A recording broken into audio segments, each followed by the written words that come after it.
Welcome to shops of blessing. దేవుని కృపలో భద్రపరచబడి నూతన దినములో ప్రవేశించాం.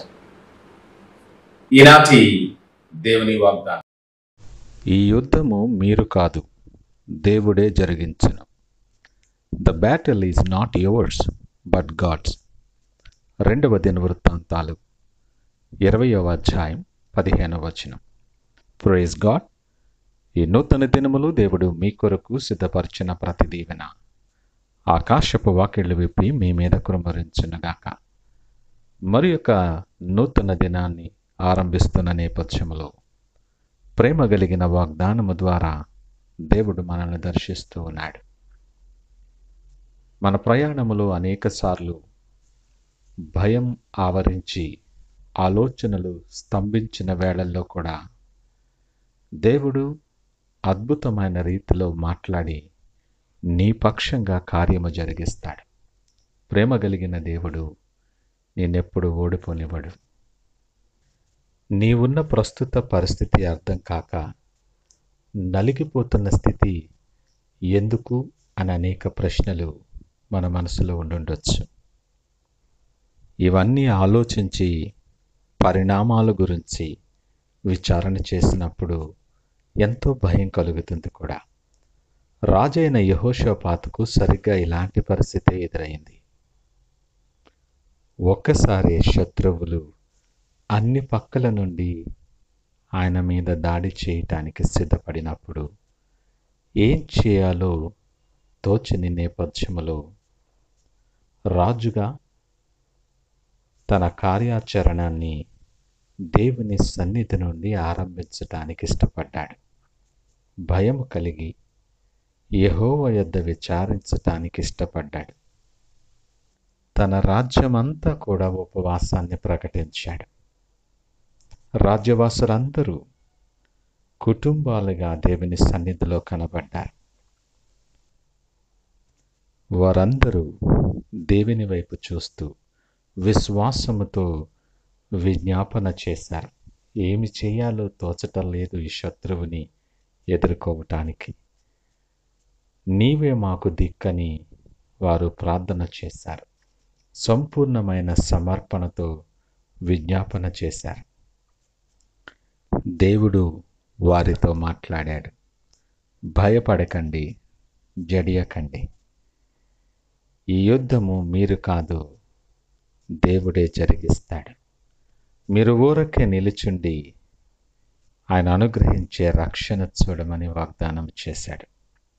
ఈ మాటలు వింటున్న ప్రియ దేవుని జనాంగమా, ఇలాంటి పరిస్థితులు మన జీవితాల్లో అనేకమైనవి వచ్చుండొచ్చు.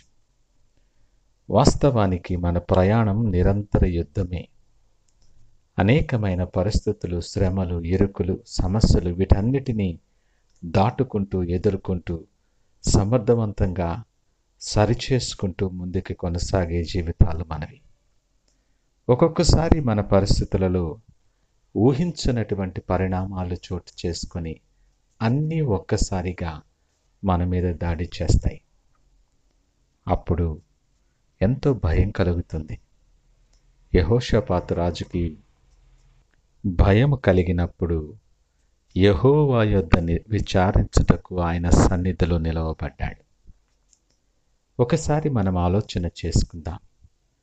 ఇలాంటి నేపథ్యంలోనూ నిలబడినప్పుడు దేవుని సన్నిధిలో విచారణ చేయటానికి నిలబడే పరిస్థితి నీ జీవితంలో ఉన్నదా?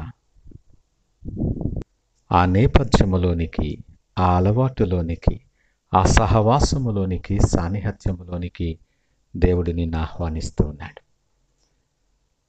అక్కడ ఎప్పుడైతే నిలవబడతావో దేవుడు మాట్లాడటం మొదలు పెడతాడు.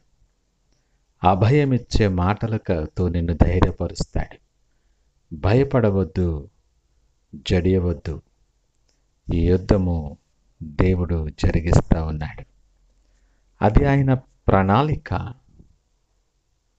నీవెవరివైనా, నువ్వే పరిస్థితుల్లో ఉన్నా, నువ్వు ఎలాంటి పోరాటము నువ్వు చేస్తున్నా, ఇక మీదట నీవు యుద్ధము చేయాల్సిన పని లేదు. దేవుని వైపు చూడు. నీ యుద్ధము దేవుడే జరిగిస్తాడు. ఊరకే నిలుచుండు. ఆయన అనుగ్రహించే రక్షణను నువ్వు చూడటానికి దేవుడు నిన్ను ఎంపిక చేసుకున్నాడు. ఈ నూతన దినములు నీ ప్రతి పరిస్థితుల నుండి ఆయన వైపు చూడటానికి ఇష్టపడు. నీ చుట్టూ ఏ పరిస్థితి ఉన్నా, ఎలాంటి భయాలున్నా, శత్రువు నిన్ను ఎంత భయపెట్టినా ఆయన వైపు చూడటానికి, ఆయన దగ్గర విచారించటానికి ఆయన సన్నిధిలో నిలవబడు. సంపూర్ణ సమర్పణతో ఆయన వైపు చూడు. ఆయనను నమ్ముకు, యెహోవా నీ కార్యము నెరవేర్చును. ఈ దీవెన మనం పొందుకునేలాగిన ప్రార్థనతో ఈ దినాన్ని ఆరంభిద్దామా? ప్రార్థించుకుందాం. మహోన్నతుడు, పరిశుద్ధుడు, నమ్మకమైన మా యేసయ్యా స్తోత్రాలు. ఉదయకాల సమయం మాతో మీరు మాట్లాడారు. అవును ప్రభువా, మా జీవితము నిరంతరమైన పోరాటమే. శత్రువు అనేక విధాలుగా మా మీద దాడి చేస్తూ, కలవరపరుస్తూ, బలహీనపరచాలని ప్రయత్నం చేస్తూ ఉన్నాడు. మేము ఒంటరిగా మేము పోరాడలేం. నీకు వేరుగా ఉండి మేమేమీ చేయలేం. మా చేతులు మీకు అప్పగిస్తూ ఉన్నాం. చేతి వేళ్లకు పోరాటము నేర్పువాడవు నీవు. నీ సన్నిధి మా పక్షముగా ఉంచి అపవాదిని ఎదిరించటానికి సహాయం దయచేయండి.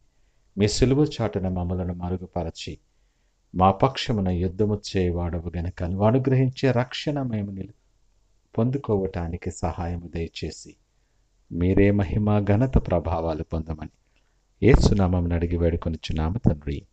ఆమేన్. God bless you.